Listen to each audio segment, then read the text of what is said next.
Bonjour à tous, j'espère que ça va. Aujourd'hui, on se retrouve pour le riff de ce match barrage retour de LDC entre l'Olympique Lyonnais et le Fenerbahçe. Défaite 2-1. L'Olympique Lyonnais a perdu le foot, du coup, défaite 2-1 contre le Fenerbahçe.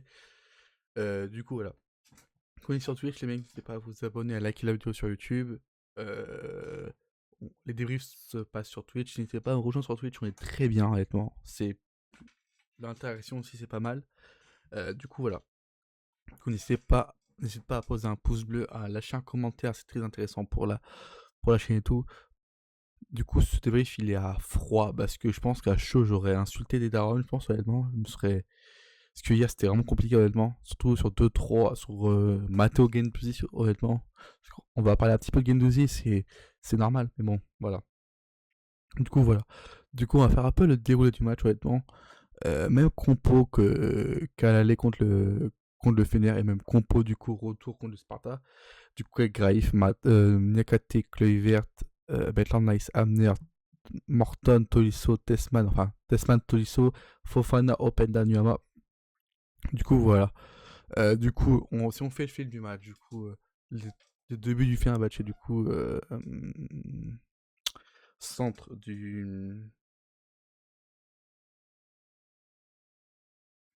centre du joueur de Fener à la tête du Muriki.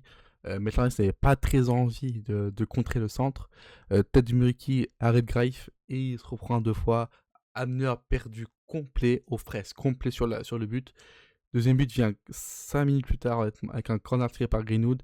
Graif peut, peut peut-être potentiellement sortir, honnêtement. Pareil, Maitland Nice, encore lui, il est trop fort pour saboter ses matchs, Maitland Nice. Honnêtement. Il avait pas très envie à sauter et gagner le duel, comme Nuama d'ailleurs, qui a pas très envie aussi d'aller aider Maitland Nice. Du coup, 2-0 à la mi-temps. Euh, et l'OL va réduire le score avec Malik Fofana. Maitland Nice qui a saboté le match, mais va adresser un bon centre pour Fofana, qui va mettre une reprise en mode Jackie Chan. Ça fait 2-1. Et l'OL pouvait égaliser, notamment avec ce centre d'Abner sur la tête d'Openda, un hors-jeu, mais d'un millimètre, d'un micro millimètre. Du coup, ça fait tour de 1 et un autre but. Je pense que voilà, mine de rien. Je pense pas qu'il y a faute d'Atekame sur Brown. Et du coup, ce serait Boudage du coup, qui a mis le deuxième but qui n'est pas valide côté OL. Le deuxième, je pense il peut se siffler honnêtement, mais c'est pas un scandale qui est pas sifflé, bref. En plus, on a mis un maillot de Fofana, salut mon pote, ouais, voilà.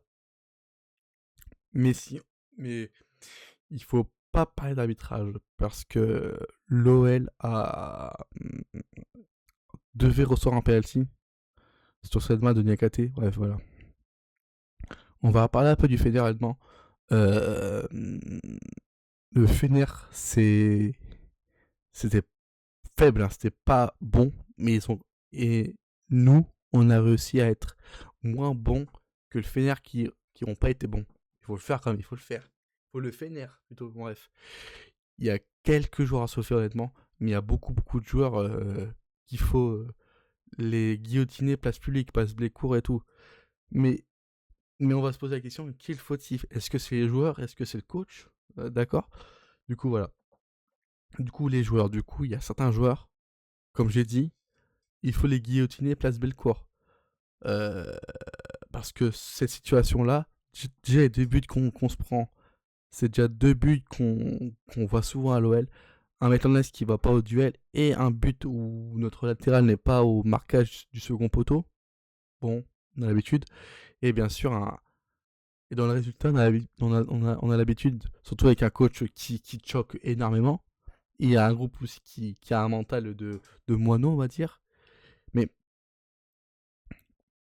et ce résultat, on l'a déjà vu avec West Ham, etc., etc. Bref. Mais ce match-là, il me fait penser un peu à Vigo. Parce que West Ham, tu perds 3-0, c'est triste, ok. Mais début de match, t'es dedans. T'as le pot de Toko et Kambi, tu prends le premier but, le premier but de West Ham, après tu sombres complet, tu vois. Là, le début de match, il est pas. Y a pas d'intensité, tu vois. C'est triste, tu vois, bref. T'as domicile, bref. On va en parler juste après, ça, de l'intensité dans les phases de match et tout après. Bref. Du coup, Amen. Bon, le premier cas épineux, c'est Amen. Bon, pas besoin d'expliquer, ça fait faut dire, un an que je suis débrief de l'OL. Ça fait un an quand je parle à Maine, c'est toujours négatif. Faut dire que je l'ai protégé, enfin, je l'ai sucé euh, quand il jouait sous Pierre Sage. Les six premiers mois de Pierre Sage et les 6 derniers, enfin, les 6 mois enfin, les 1 an de Pierre Sage, il était excellent, Maitland Nice. Mais c'est triste parce que c'est pas un mauvais joueur, Maitland Nice. C'est juste qu'il a un côté nonchalant et euh, un côté aussi, genre, j'ai pas envie de jouer, tu vois. Et c'est ça qui casse les couilles, tu vois. Quand il a envie de jouer, au match aller, Maitland Nice, il n'y a rien à dire. Il fait son match, il avait envie, tout. C'est un bon joueur qu'on a envie, tu vois. Mais c'est. Mais on peut pas construire une saison avec un joueur qui est bon un match sur 4, tu vois. Ou un match sur 5, tu vois, bref. Mais voilà. Ouais, ouais. Alors, Testman, on l'a beaucoup critiqué à raison. Il fait un bon match. Il fait pas un match extraordinaire, genre un match d'Arinista Prime ou je sais pas quoi. Il fait un bon match. Match ok. Ok. Euh, Hamner, bon, Hamner, vas-y, Hamner. Ça fait 2 ans qu'il est à l'OL, Hamner. Offensivement, ça va, tu vois, il stat, ça va, tu vois, je suis content d'Hamner offensivement. Mais défensivement, il a pas progressé d'un iota. Et en plus, je suis de la team avant Hamner et Gareth Tagliafico. Le match d'Hamner, il est encore catastrophique défensivement. Il a pris un bouillon nord par Greenwood. C'était le. Voilà quoi. Nuama, bon, le match du Hama, bon. Dis-moi si t'as pas envie de jouer. T'as Boudache à côté qu'à Adal, hein. Honnêtement, Nuama. Je te kiffe, Nuama, je suis encore dans le train, mais le train il peut vite dérailler. Il peut vite dérailler le train. Honnêtement, je suis encore dans le train. Mais il y a deux trucs qui me saoulent avec Nuama dans le match d'hier. Parce que son point faible, c'est son pied droit, ok. Mais contre le Sparta Prague, il utilise son pied droit et il fait un bon match, tu vois. Là, il est trop prévisible. Hop, crochet gauche, ish. Et voilà, pour le latéral, c'était Broad face à lui. C'était facile. Euh, Même sur le deuxième but du Fener, il est au fraises complet. Il va pas aider Maitland Nice. Maitland Nice, il est fautif aussi parce qu'il va pas sauter, il va pas essayer de jouer le duel face à Brown, tu vois. Mais Nyama, il est fautif quand même, hein. Bref. Kluivert, bon, Kluivert, 25 millions Crystal Palace. En fait, on a dû le vendre en fait l'année dernière. Ouais, honnêtement, vas-y. Après, les dernières, ils commençaient à monter. Est-ce qu'on s'est dit, est-ce qu'on le garde 6 mois de plus, sa valeur va monter? Bah, il a été blessé 6 mois et début de saison compliqué de la part de Ruben Kluivert. En fait, physiquement et athlétiquement, il n'y a rien à dire. Il est au-dessus de la mêlée, tu vois, sur ça. Par contre, balle au pied, oh, il y a des passes, mais ratées. Il y a cette passe aussi qu'il fait dans l'axe. Euh, aucune prise de risque dans ses relances. Non, balle au pied de Kluivert, il est extrêmement mauvais. Oui, parce qu'il y a des duels physiques et athlétiques, oui.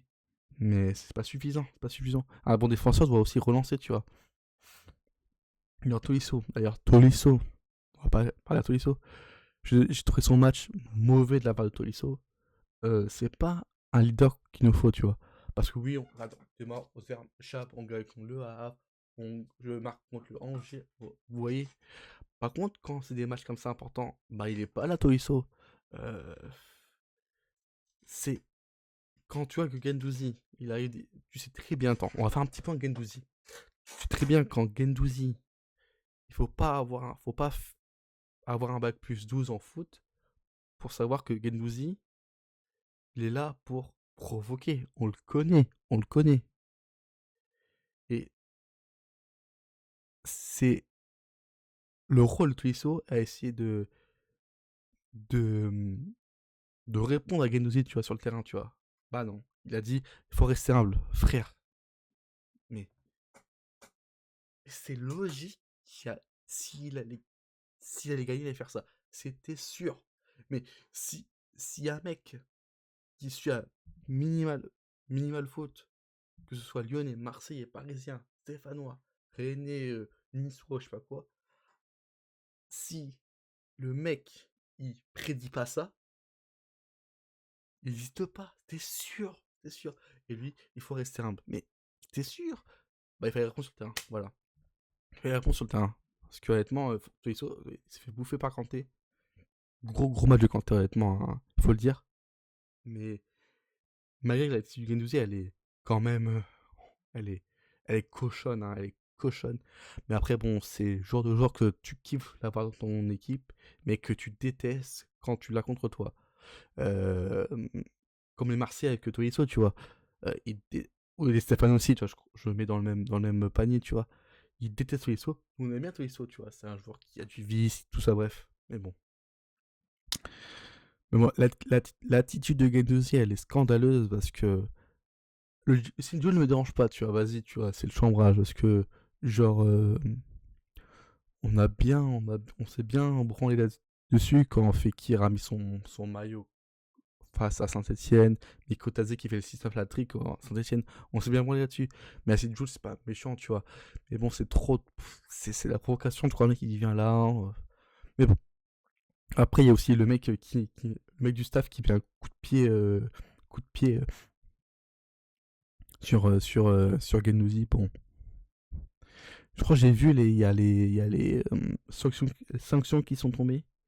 J'ai pas vu en détail. Je crois que c'est 3 matchs pour Guendouzi et 5 matchs pour l'entraîneur des GB. Voilà, qu'est-ce qu'il y a à dire du coup? Bon, on a fait un mini passage Guendouzi. Je pense pas qu'il faut s'éterniser sur le Guendouzi parce que c'est un petit con. J'espère juste qu'il va percer le match, voilà. Voilà, exactement. Et qu'il va se les croiser. Honnêtement. Non, je rigole, mais voilà. Fofana, c'est mon pote. Merci pour tout, Falik, je t'aime. Va t'éclater à l'Arma. Voilà, merci d'être là. T'as fait un gros match. D'être le seul à sauver dans ce match. Honnêtement. C'était le seul qui avait envie d'aller en LDC. Openda aussi, Openda. Mais voilà. Bon, on va parler de notre bon cher coach, Paolo Fonseca. Est-il fautif? Oui. Je suis désolé, les gars, mais quand tu vois le début de match qu'on fait, c'est la faute du coach. Même si c'est pas le coach qui fait le pressing et tout, mais c'est le coach qui inculque à ses joueurs la peur et la grinta. Je suis désolé, mais quand début de match, t'arrives, t'es chez toi, t'as un match important, il n'y a pas de pressing, il n'y a pas d'intensité, frère, le coach il te met la peur quand même, mine de rien, frère, c'est bon. Je suis désolé, les gars. Pourtant, j'étais un défenseur total de Fonseca, parce que je pense que la saison dernière, avec dans les résultats, dans les 13 victoires affilées, il a du crédit, mais par contre, tu sais quoi, on va faire un petit point sur les chocs de Fonseca. Depuis qu'il est à l'OL, ça fait 1 an et demi qu'il est à l'OL. Le premier gros choc, c'est United. United, euh, l'aller, ok, vas-y, tu t'égalises, c'est pas un mauvais résultat. Mais au retour, tu gagnes 4-2 avec un rouge. Matic, il rentre pas. Tu fais entre Kaetacher et Hamner. Premier gros choc. Saint-Etienne, du coup, le match d'après, Tolisso sort blessé. Tu fais entrer un Cocu. Deuxième gros choc. Et en plus, c'était un match couperé pour ce que c'est. C'est pas le fait de perdre un arbitre, tu vois. Vas-y, perdre un arbitre, vas-y, ça fait chier.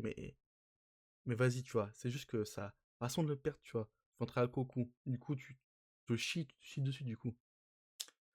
Deuxième gros choc. Lance, juste après. Parce que tu dois gagner ce match-là. C'est Lance. Cette saison-là, ils étaient pas bons. Tu choques. Euh, Celta Vigo, tu choques de fou. C'est déjà 4, hein. C'est déjà 4 en 1 an. Lance en Coupe de France, même si c'est pas de chat, tu parles penalty, mais même, tu vois. Cette Coupe de France-là, ils pouvaient faire quelque chose de plus, tu vois.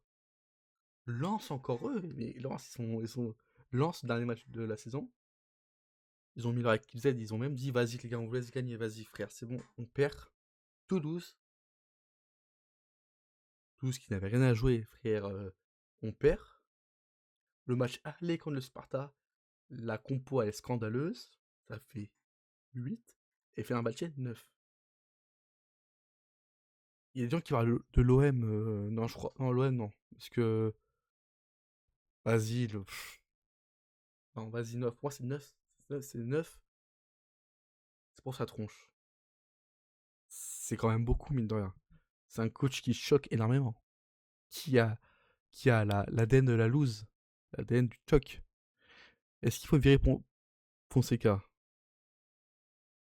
C'est une question à se poser, c'est un gros débat à se poser. Moi, je pense qu'il faut le garder cette saison et tu le prolonges pas l'année prochaine. On n'a pas l'étal pour le prolonger, on n'a pas l'étal pour le virer, à part s'il démissionne, ce que ça m'étonnerait. Apparemment, il s'entend. Il a les dirigeants, Matulijan, Michel Kang avec lui. J'ai encore confiance à Fonseca, tu vois.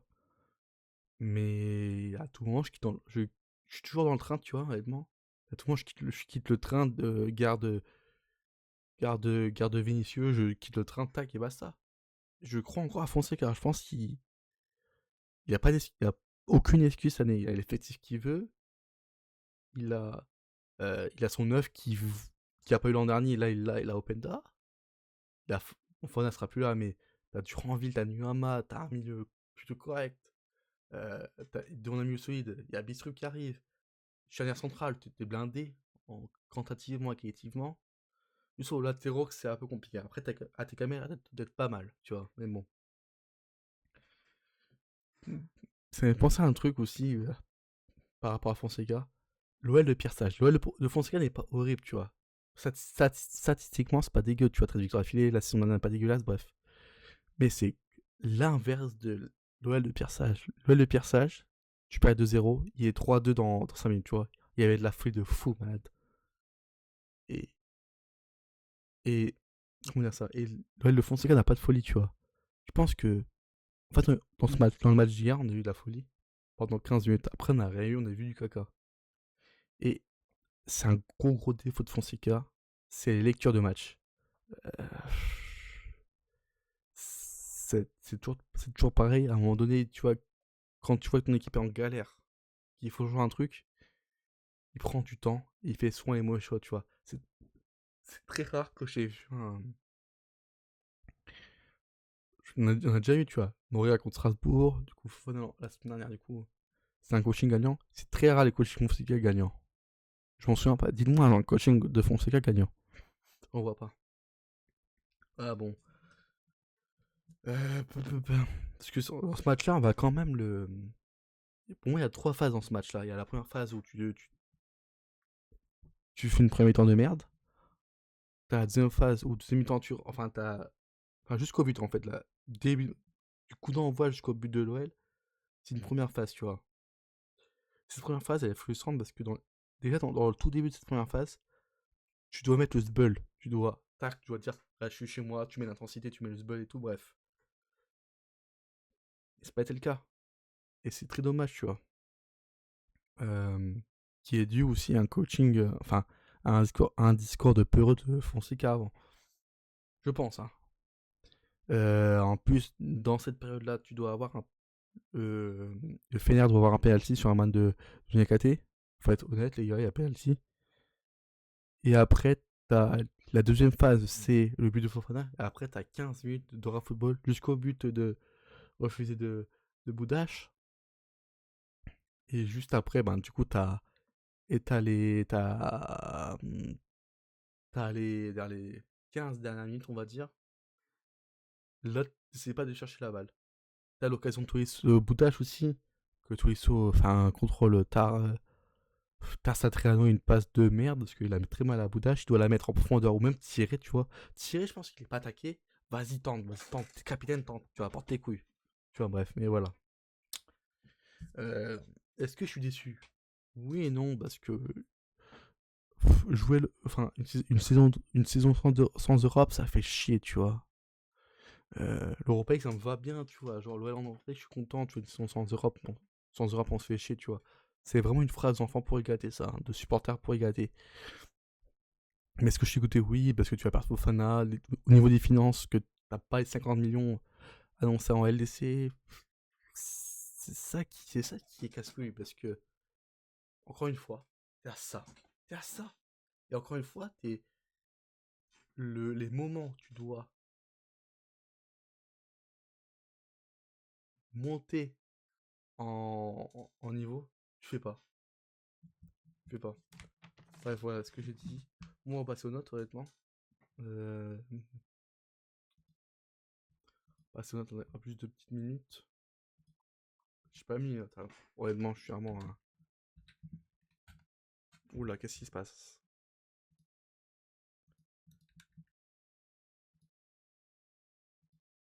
Voilà, les notes, ce sont les mecs. Voilà. Oula, oula, qu'est-ce qui se passe? Voilà, merci. On va afficher un petit peu les. Du coup, Grave fait deux buts pris. Le premier but, il peut rien faire, parce qu'il est abonné par sa défense. Le deuxième, il peut sortir. Ça vaut 5,5, on va dire. Il y a quand même 2 buts encaissés. Niakate, c'est pas le pire, c'est peut-être le meilleur de la défense centrale. Mais vas-y, 5,5, tu vois, il y a quand même 2 buts encaissés et voilà. Il peut pas match. Et demain, Niakate, honnêtement. Il y a cette penalty aussi qui est pas sifflé, du coup, il est pas en tort, mais qui est chanceux, on va dire. Kluivert, c'est 3,5 pour Kluivert. Voilà, Abner, c'est 2. Pas besoin d'épiloguer, je parle d'Abner. 2 mètres en ice. C'est un match qui vaut 1 mètre en ice. Hein. Et une passe D, du coup, on va mettre 1 de plus. C'est quand même chaud.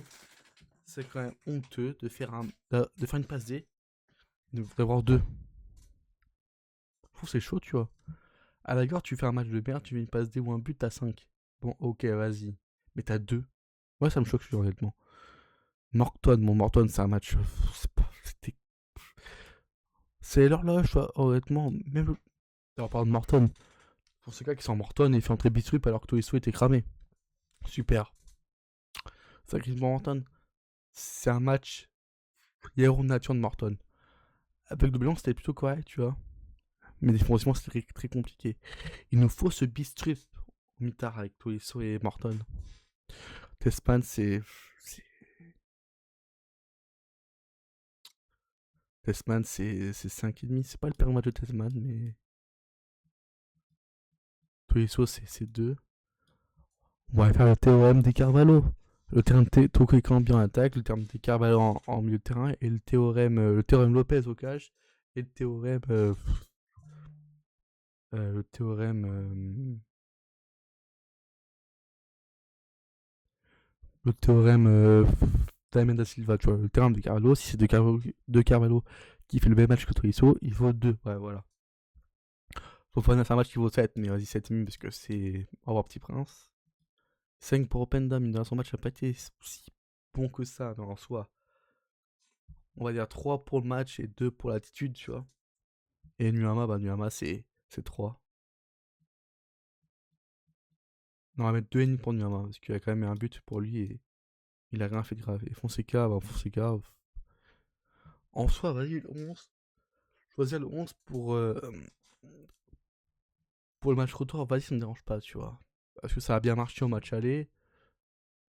Mais peut-être, et en plus, tu fais tourner contre Toulouse, qui en soi a bien marché parce que tu gagnes Toulouse. Mais dans la finalité, ça a pas marché parce que tu perds du coup contre le Fener, bref. Euh, je pense que le seul changement qu'il fallait faire, enfin sûr et qui pouvait être bénéfique, c'est ATKB pour mettre en ice. C'était un bon match du coup, c'est la raison Fonseca. Peut-être Barrard aussi à place de Clé verte, mais voilà. Bon, Fonseca c'est 3 quoi. Légèrement trop tardif, il fait sortir Nyama un peu trop tard à mon avis, à mon goût. Mais pour Boudage qui fait une top entrée, on note pas les entrées, on note juste les entrées, les joueurs qui ont joué 45 minutes ou plus. Ok. Bon, du coup, l'homme du match côté OL, ben c'est Malik. Hein. Et en flop, ben les deux là, c'est bon, il me saoule.